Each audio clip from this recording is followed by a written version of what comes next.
स्त्री प्रीति को कोटिए टंकार दामी उपहार देई समस्तंकु चमकाई देले राज राजेश।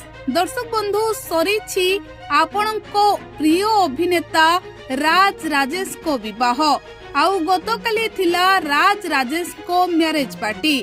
आउ एई मैरेज पार्टी रे राज राजेश तांको धर्मपत्नी प्रीति को एक बड़ दामी उपहार देइथिले जहा समस्तंकु चमकाई देइथिला।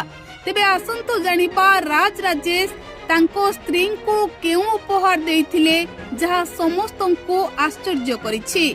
हाँ आज्ञा, आपण माने ओडिया अभिनेता राज राजेश को ढेर सारा भल पाइबा दियंती।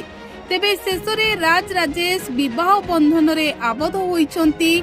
आउ राज राजेश तांको स्त्री को केते सारा प्रशंसा करूछंती ओ भलो पाउछंती ताहा तो आपण माने सोशल मीडिया रे निहाती भाबे देखिथिबे। तेबे पूर्वरु दुई थर राज राजेश प्रेम रे धोखा खाइबा परे शेषरे जणे मन पसंदर सुंदरी युवती को राज राजेश विवाह करिछंती। आउ एहाको नेई राज राजेश बहुत खुशी थिबा देखिबा को मिलुछि।